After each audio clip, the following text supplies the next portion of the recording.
So let me introduce the speaker to the audience. So Professor Mohit Kumar Jolly is faculty in IISc Bangalore. Mohit's lab is working extensively on cancer biology and computational systems biology. And today Mohit is going to share with us his view on decoding topological signatures of phenotypic switching in cancer metastasis and therapy resistance. So Mohit, screen is yours. Thank you very much, Raja. I would like to begin with thanking the organizers for putting together such an excellent program and also giving us an opportunity to present some of our work.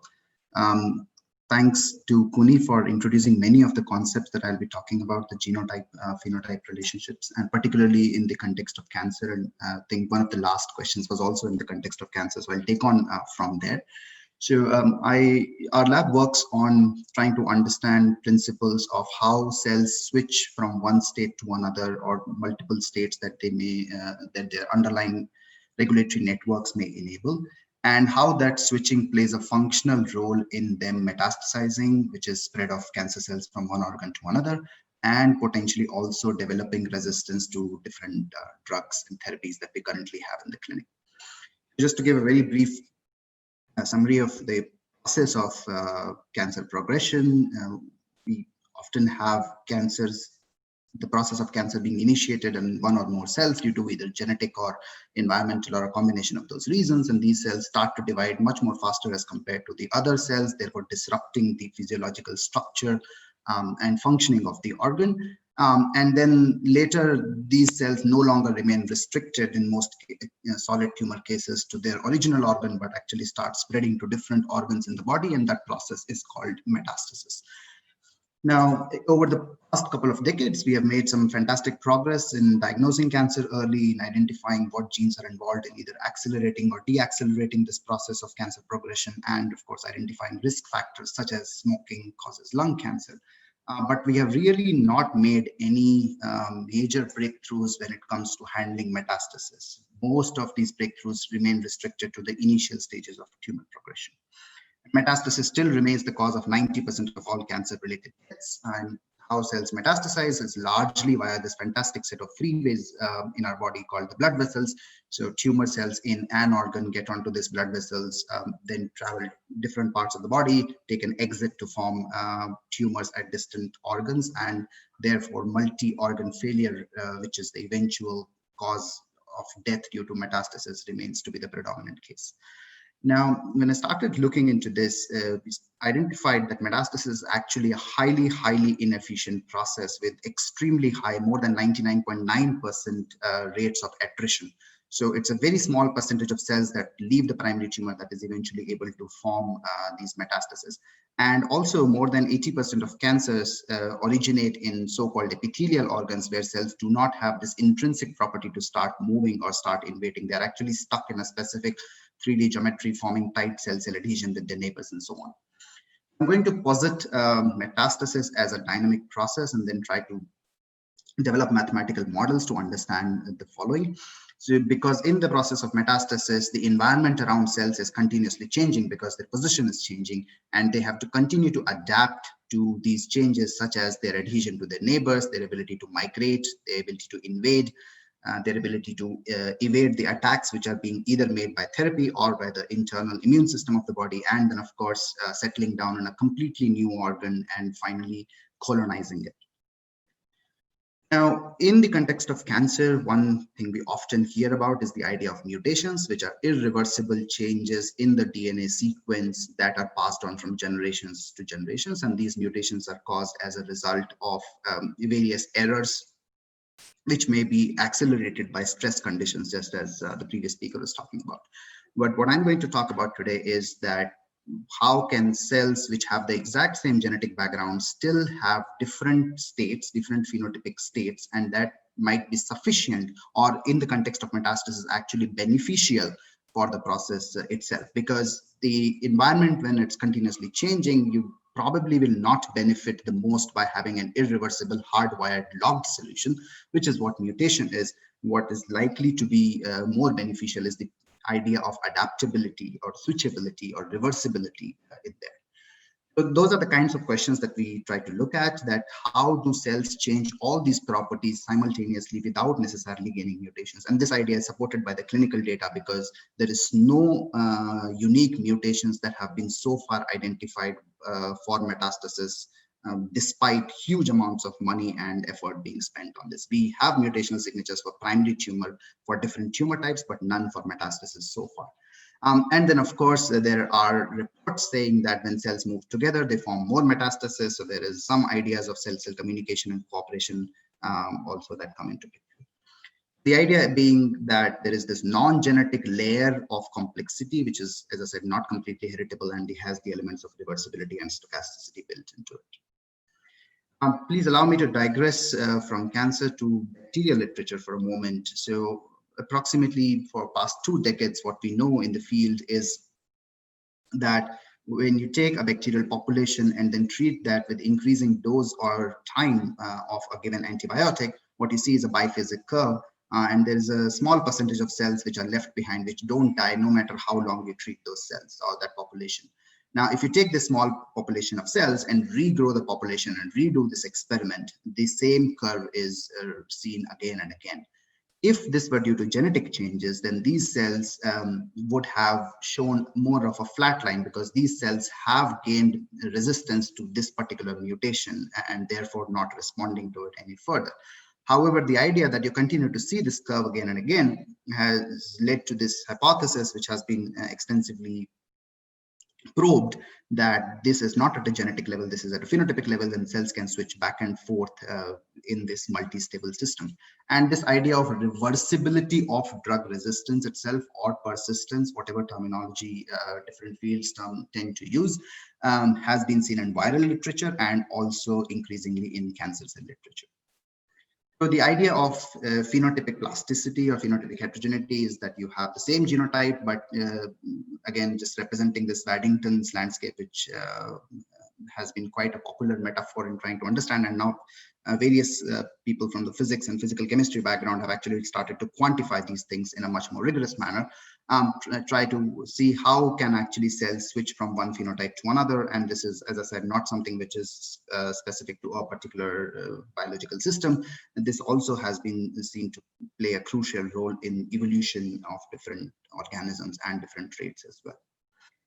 So the idea that underlies here is that there are multiple states and cells can switch back and forth. There is an element of stochasticity that is involved into it. And as long as you have multiple states, as long as there is some element of biological noise, these cells can continue switching back and forth, and you can always have a time varying population distribution. The importance of that in the context of cancer, I'll try to represent through this instance. So let's say if you have a cell population, and then if you do these flow cytometry based sorting, so where you measure the level of a given protein in all the individual cells in the population that you have, and draw a histogram of the levels of that protein found. So if you see this bimodal distribution, and later you're able to segregate these two peaks. So what happens is that if the system is multi-stable, it is possible that after a period of time, although you did not start with the other subpopulation, but you have still been able to get back. Now think of these two subpopulations as drug sensitive or drug resistant cases. So they can always switch back and forth. So the identity of a cell itself is dynamic or can be dynamic.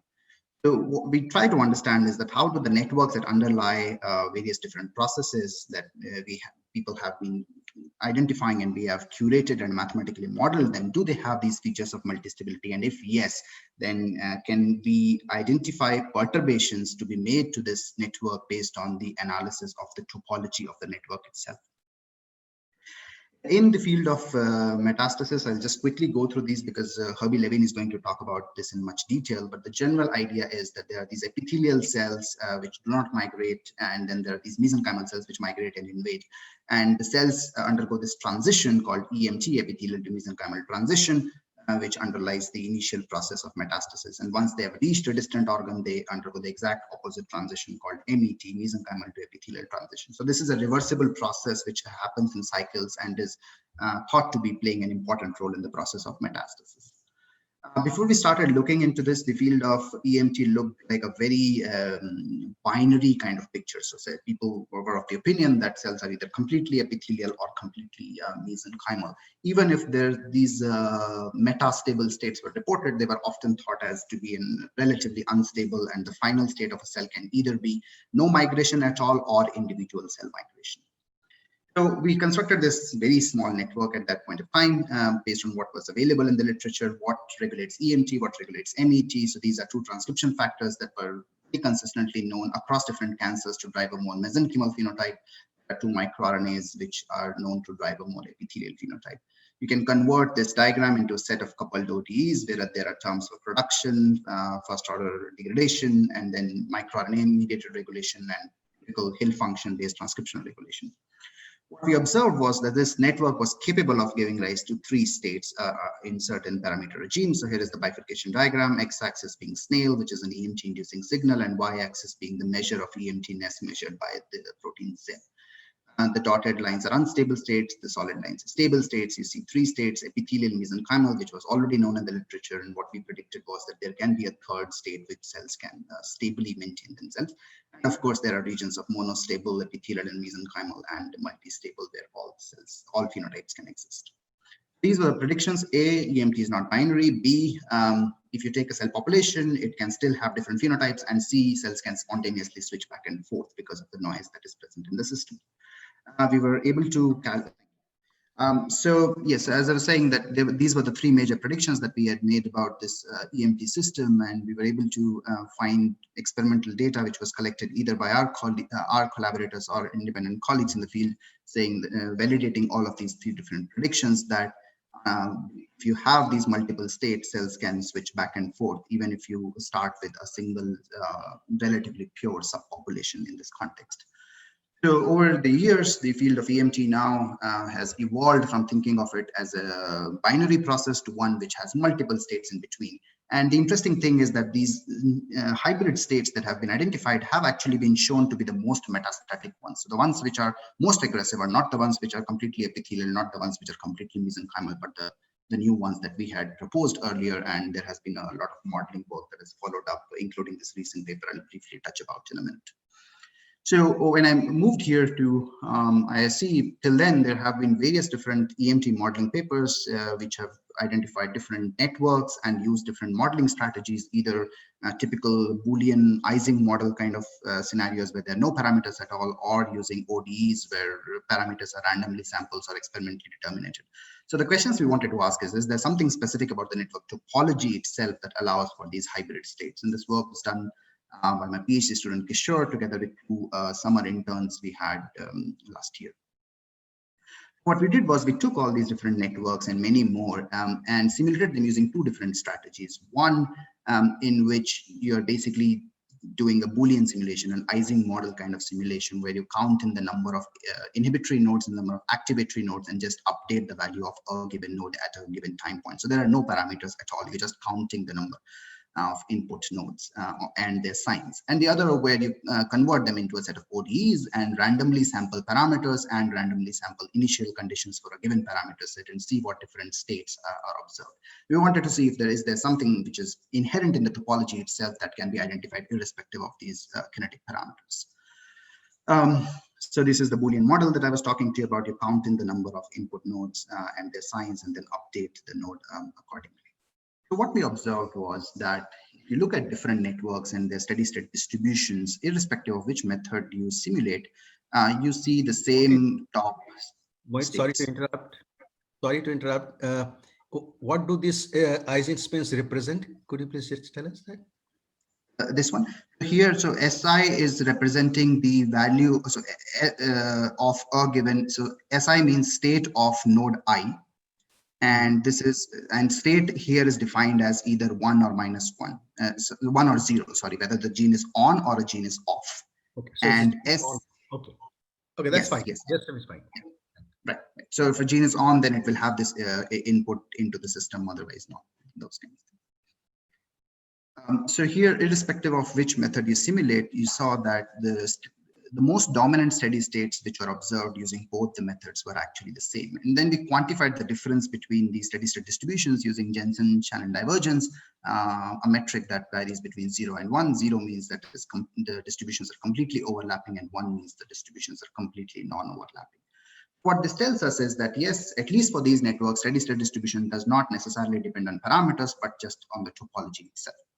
We next did multiple types of perturbations. You basically delete an edge, or you add a hypothetical edge, or you change the sign of an edge from negative to positive or positive to negative, and then identify which perturbations actually take the steady state distribution very, very far away as compared to the wild type or as compared to other perturbations.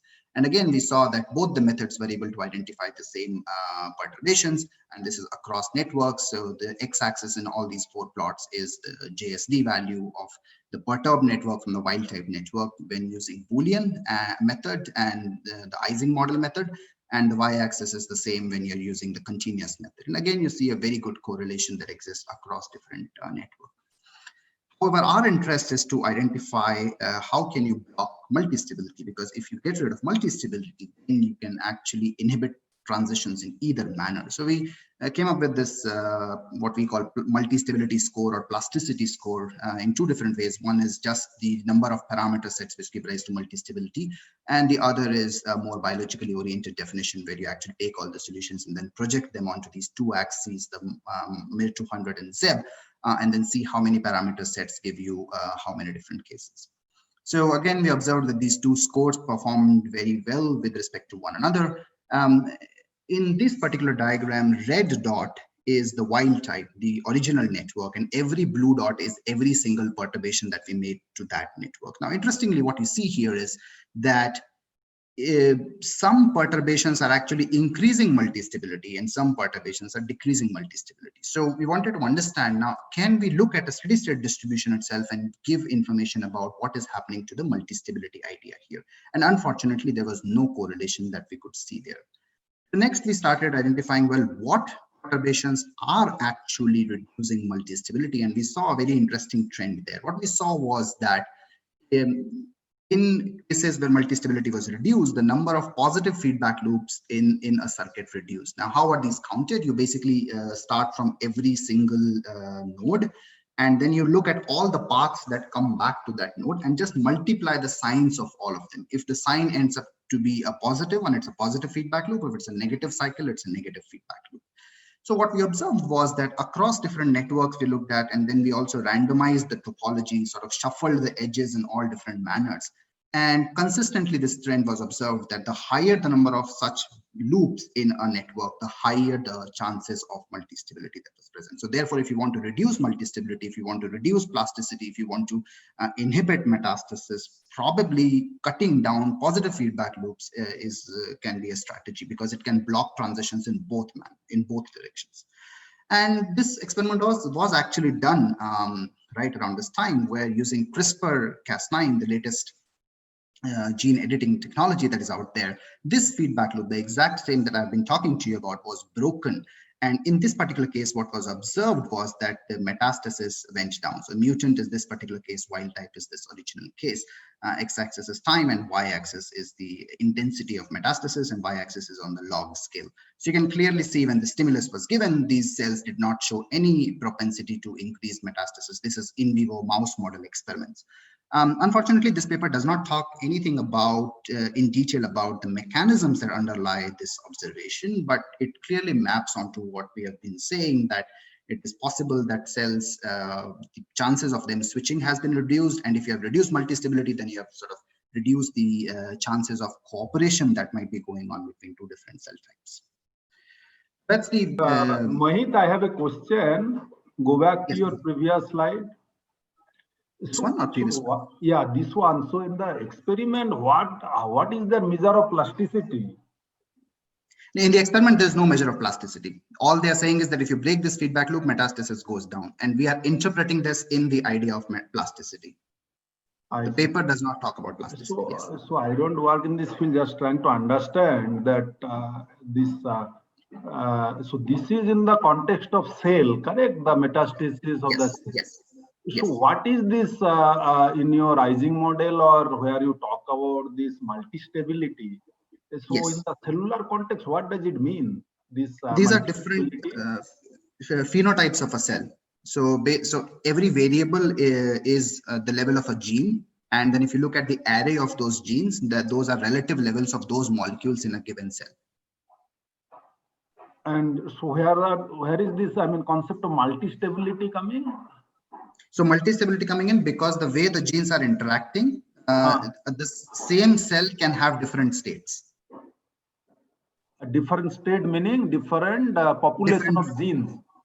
Different arrays of relative levels of genes, and those different states have different functional consequences. So one set of states is much more capable of migrating. The other set of state is much more capable of not migrating.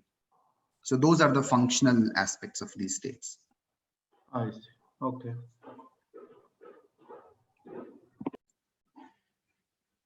So this idea of breaking what is currently going on in the field in the clinic to inhibit metastasis is basically either blocking E to M transition predominantly, and that has its own complications, because if the transition is blocked only half the way, you are actually enriching for hybrid cells, which are the most aggressive cells.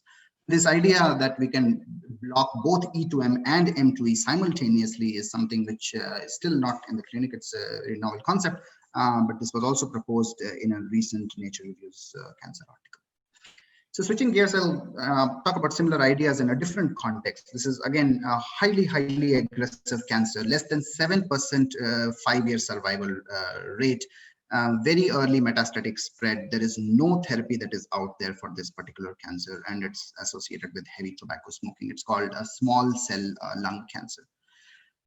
Again, what we know about this is if you take all the different patients of SCLC, they all show the same mutations. So again, mutations is not presenting the entire picture. Mutations cannot be an excuse to talk about the different heterogeneity ideas in this particular cancer. Past three decades ago, this some cell lines from this cancer have been studied, and what we know is that these cell lines again at least show two different states. These two different states are shown here. These are the images of how exactly they grow in the lab. And recent in vivo mouse model experiments have shown that if you take only one type of these cells, then the tumor is not very aggressive. But if you take both these types of cells, then the tumor is highly aggressive, suggesting again ideas of potential cooperation that might be happening between these two states. And again, of course, the idea of multistability.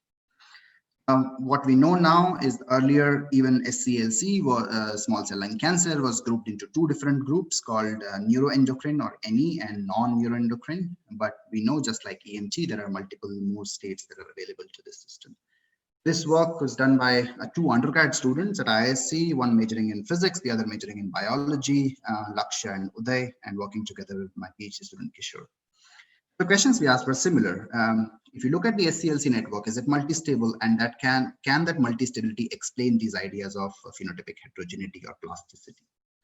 This is the network. So as you can clearly see, this is much more complicated than the kinds of networks we have been looking at in terms of size and complexity. This has 33 nodes and 357 edges in this case.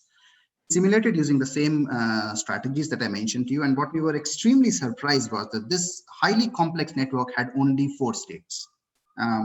Even in a small EMG network, we were able to see 3 or 4 states. So why have all this complexity just to get those 4 states? And again, these were seen in Boolean Ising model kind of scenarios, starting with different number of initial conditions and also continuous simulations via RSC. Next, we wanted to ask, is these 4 states, is there something specific to this network topology itself? So we randomized different networks, which means that we shuffled the edges between them in this case. So if you look at look at 1,000 such random networks and then see how many states they give rise to and plot a distribution, they give rise to many more number of states. The x-axis is on the log scale and the red dotted line is the wild type network. Interestingly, none of these networks give rise to any of those 4 states. So it's a completely disjoint set of states that we are getting here. The other thing we did was that now we did the similar kind of perturbations. You delete one edge. And then you also change the sign of an edge, negative to positive or positive to negative, and see what exactly is going on. 345 edges, if you perturb, there is no change in state distribution at all. It's only 12 edges which show any difference. Every value is very close to zero, as shown in this blown up figure, and basically the system is extremely robust to single cell perturbations. What exactly is going on here? What we did was we took all the solutions obtained from Boolean and receipt model, and in those cases we looked at the pairwise correlation between any two genes, and saw a very interesting pattern. So these are pairwise correlations, and what you see in both the cases is there seem to be a set of genes here, a team of genes which are very strongly positively correlated with one another, and another set of genes here, and they are negatively correlated with each other. So it looks like that just as in EMT, you had microRNA and ZEB inhibiting each other. Here are two teams of players which are inhibiting each other and activating themselves. So it's a hidden message here. So then again, we quantified this. We summed up all the values in the two triangles and subtracted the values in the rectangle. These are the wild type cases. And again, if you look at random distributions, calculations of these for random networks, you see they are far away. Interestingly, even the experimental data showed us the same trends. If you the same genes, you see very similar trends that show up more strongly in this as compared to the other data set. Now, this is all correlation. This doesn't tell us anything about causation necessarily. So what we next did was that we took every two nodes in a network and then calculated what paths go from node I to node J of varying different lengths. And then we quantified this using this, what we call influence matrix. So this is the correlation matrix that I showed you earlier. It has been plotted as a rectangle instead of a triangle for ease of comparison with the influence matrix. An influence matrix, because the number of paths or the net effect of node I to node J may not be the same as node J to node I. It's not necessarily symmetric, but correlation, of course, is symmetric. So then what we did was we these influence coefficients here, and again you see that these two metrics match each other, at least visually, and this is the quantitative comparison, suggesting that if you look at all the genes here, they seem to effectively activate each other. If you look at all the genes here, they again seem to effectively activate each other, and these genes, this set of genes, when you looked at this other set of genes, inhibit each other. So therefore, validating the hypothesis that we had, that indeed these are teams of players which are inhibiting each other and activating themselves. And of course, these were, if you look at the correlation coefficients obtained from simulations, and if you look at influence coefficients, which are obtained just looking at the topology. Please bear in mind, we did not do any simulations for this. We just looked at the topology, and that was sufficient to give us information about what is going on in the system. And they very well correlate. Again, if you randomize network topology, that correlation is completely lost. This is the distribution of the correlation coefficient values. This is the wild type with correlation coefficient value more than 0.8 and p-value whatever much beyond the significance threshold. And in the other case, you see many of the cases basically don't come anywhere near it. So what we were able to do is reduce that highly complex network to a very small network. And that network was sufficient to explain all the different features that have been seen in this case. And then we looked at these different molecules that we found and observed that those molecules were the ones actually which are reported in SCLC to be able to explain this idea of heterogeneity. So the phenotypic heterogeneity in SCLC can be potentially explained by this idea of multistability, and this network might look very complicated from the outset, but it has a hidden topology, very simple topology which is very commonly seen across different scenarios in developmental biology as well as cancer biology. So I'd like to just end with this thought that when I look at cancer biology papers or sort of interact with colleagues, I'm often encountered with networks such as these, where there is very little, if any, quantitative information that is available, and that, according to many people, might be sufficient to identify what exactly is going on and then suggest perturbations to alter a property of the system. But unfortunately, as we all know, most of the people in the audience looking at things from a much more quantitative perspective, that's not necessarily sufficient to explain different aspects. And this idea actually is becoming more and more common in the field of cancer biology itself. This is the last sentence of the most cited review in the field of cancer biology, called The Hallmarks of Cancer, where the authors, or sort of stalwarts in cancer biology, say that we hope that one day cancer biology will have a logical coherence that rivals that of chemistry or physics. And 10 years later, they wrote on yet another review, Hallmarks of Cancer, the Next Generation, which is the second most cited paper probably in the entire field of cancer biology. And this is the last sentence again from that, that still these underlying organizing principles, which are sort of far from being understood. I'm hoping for them to write a next article in 2021 or maybe 2022 due to COVID delays, and then see what exactly they tend to say later. But clearly there's, I would like to draw attention and request to sort of start looking into some of these systems also, which are very amenable, and the kind of experimental data that is being collected sort of lends itself to the kinds of analysis. I'd like to thank the fantastic set of people and collaborators I've had the fortune to work with. And clearly cancer is a very complex system, and we collaborate across different disciplines and try to integrate the insights gained from them. I'll be very happy to take any further questions. Thank you, Mohit, for this wonderful talk. So there are questions from the audience.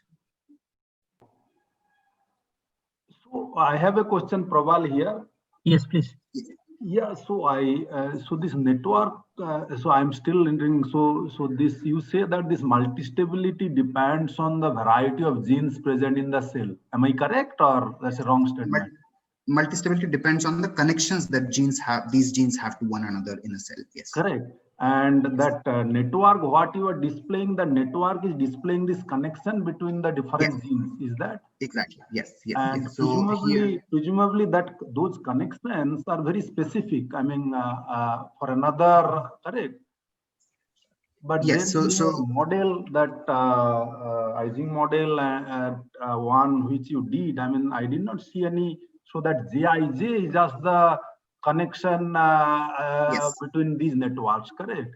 Yes. Yes. So how does this specificity you bring in that model actually, correct? So yeah, so Jij, so let's say if in this particular case, say TCF4 is activating FL1, this one. So TCF4 is activating FL1. So Jij here would be +1. So JTCF4 to FLI1 is +1 because it's an activation link. Similarly, if it's an inhibition link, so this MITF4 is inhibiting TCF4. So JMITF TCF4 is -1. But say JTCF4 to MITF is 0 because there is no link at all. That is so the value of either 1 or 0 of the Jij that encode that, and this network, how do they get this network, the one presently in the display? So these are identified based on looking at these different molecules and how they are known to interact with one another in the literature of SCLC. So this is done, yes, using a mixture of statistical and manual curations.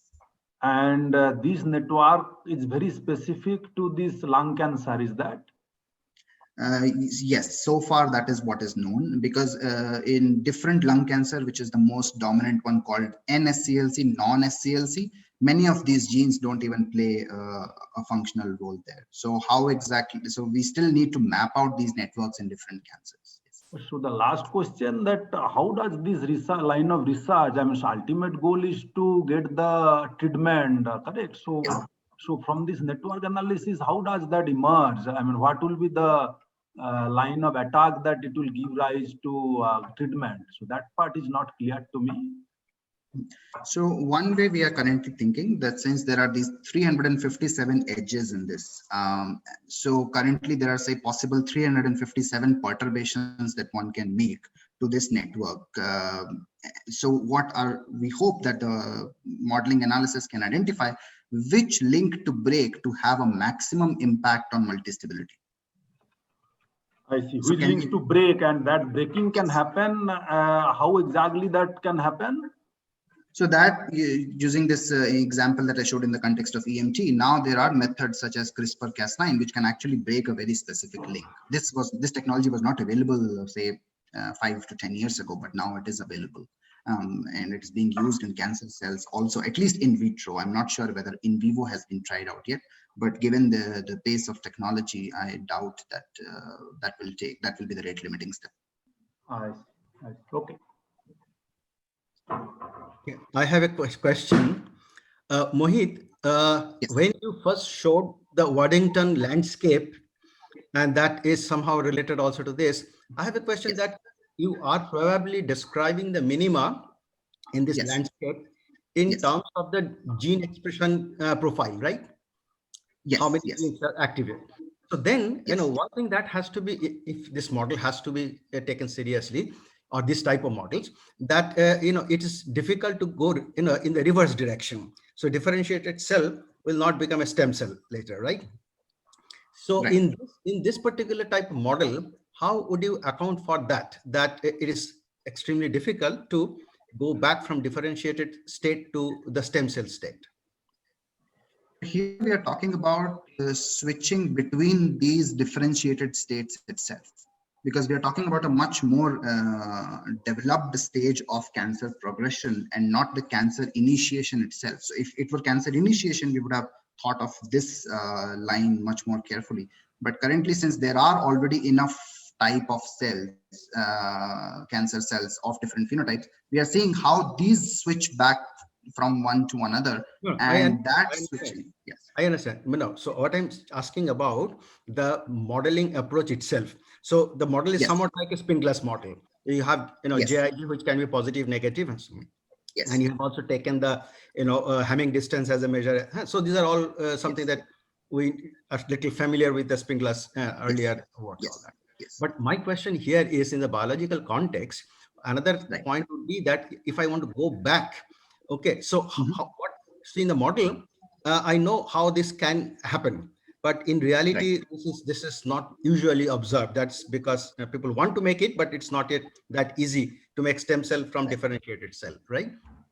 So in the model, it is very easy to do it. So in order that the reality is captured, the model should say that is because of something in the model, it is practically impossible, highly improbable to go back. So how do you account for that in terms of the model? So currently we are not able to account for that because we don't even have a network for this line. So if let's say we had a network which incorporated some aspects of this differentiation itself, and then we were to observe that this state is, say, much more stable than the other one, or there is some irreversible locking that builds in due to either feedback loops or due to chromatin changes or a combination of both, then we would have been able to say that this state is much more favored once you have crossed a tipping point. But currently, since we don't even have a measure of this representation here, we are not able to make the comment. So, but if this model has to be extended to account for that, will it be still in terms of the gene expression profile or something else? That will, in my educated guess, that will include gene expression plus epigenetic changes, because clearly, even in the clinic, there are various these epigenetic inhibitors that are being tried out. And epigenetics, we know, at least in the context of EMT, that if the chromatin itself changes, then that can render many of these links as either defunct or as constitutively active. So JIJ can either be always 1 or always 0 or always -1. So that epigenetic layer of complexity has that bearing. So therefore, we need to integrate some of these aspects. In the context of EMT, actually, we have done that to some extent, extending a previous model by Kunwar from a 2015 paper. And there we see that we are able to mimic the experimental observations that if you're driving E to M transitions by giving the signal for, say, 3 days or 5 days, and you withdraw the signal, then cells come back. So there is that element of reversibility. But if you withdraw the signal 15 days afterwards, then the cells do not come back. No, these are experimental observations which we were trying to explain. And using this integrated model, we can do that. Oh, okay, thank you. Mohit, I have a question. Sean here. Good to see you. Same here. Yes, please go ahead. Yeah, so I'm beginning to understand your work a little better now after I'm hearing this multiple times. So one thing that I sort of still don't quite understand is there any information in the gene expression data that you looked at or the networks that you looked at which incorporates information on drug treatment? And I ask this because to me, it seems like what states your multiple states your system exists in, the functional relevance of that depends on what drug you're going to add, right? Yes, The yes. response of the cells will be very different. So in that sense, what does it mean to say your cell exists in two states without any drug information, right? Because it could be a completely different state that responds to a completely different drug, right? Right, right. Yeah. So in the EMT literature, what is commonly agreed upon is that the mesenchymal cells are more drug resistant. And this has been seen at least in breast cancer, lung cancer, and ovarian cancer. What we are trying to characterize now using gene expression data that is publicly available is that, because again, in that realm of EMT literature, EMT is still thought of as a binary process. So we are seeing whether is there a monotonic relationship between the EMT status of a cell and the resistance of those cells to different drugs. And then, as you rightly pointed out, those curves can be different for different drugs. So we are trying to map that out using gene expression data first, and then go to the mechanistic underpinning to try to explain that. But for instance, in SCLC, right? Yes. So you're finding a bunch of states, right? I think you said 4 or 5 or 6. Yes, 4 states. Four states, right? But I would imagine that depending on which drug you add, so cisplatin versus some targeted agent versus something, the states would be very different that are functionally relevant, right? So if you say something like there are 4 states, there is no information on like the functional role of those states in some sense. Is that correct? Or yes, so we have looked at it only in the context. I don't have the data in this talk, but we have looked at, so experimentally, we know that Neurod1, which you see somewhere here in the center, and one other gene, ASCL1, those are the ones which are playing a crucial role, at least in terms of sort of regulating this differentiation and also regulating the drug resistance aspect. So what we know the SCLC is that one of these set of states is more drug resistant than another. Now, I completely agree with you. Yeah, when you say drug resistant, which drug? Yes, so I'll have to go back and check. I think it is cisplatin. I'll have to verify that. I'll get back to you on that.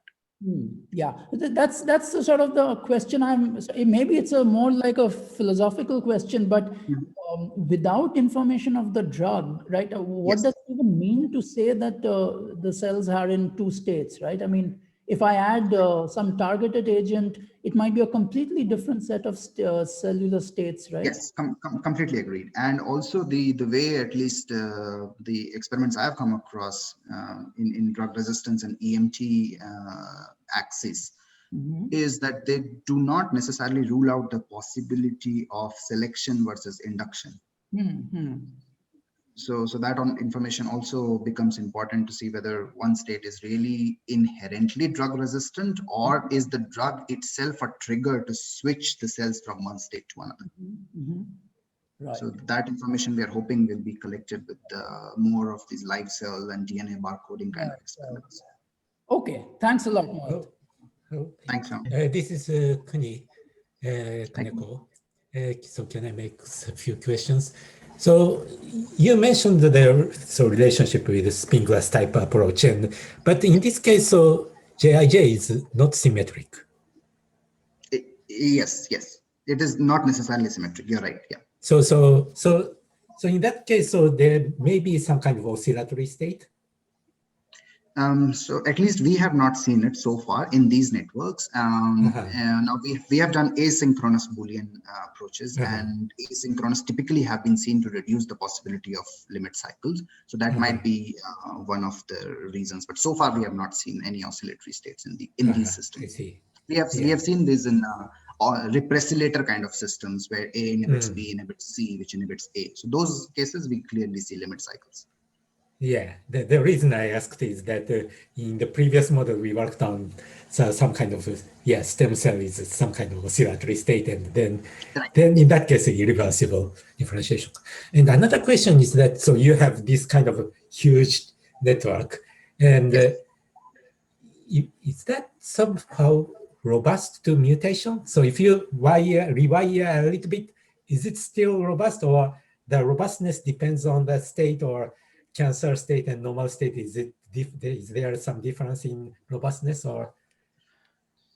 So the kind of mutations we tried were two of them in this particular case. We either change Jij from +1 to -1 or vice versa, or change it to 0 from 1 or -1 to 0. So in that case, what we observed was that if you do single edge perturbations, then the system is largely robust. Only 12 out of 350 edges give you a value of JSD greater than say 0.05 or something. Everything else is extremely robust. But if you completely shuffle the links, then the system is not robust. So somewhere in between, the system is switching.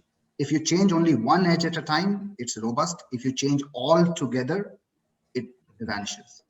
Now we have not characterized where exactly that switching is happening from robust to fragile completely. Thank you. Okay, so if there's no other urgent question, then let's thank Mohit and Professor Kaneko, both the speakers of this morning session. And let me thank Raja also for chairing the morning session. And I thank also Kuni and Mohit for wonderful lectures. Thank you. Thank you. Thank you. Thank you.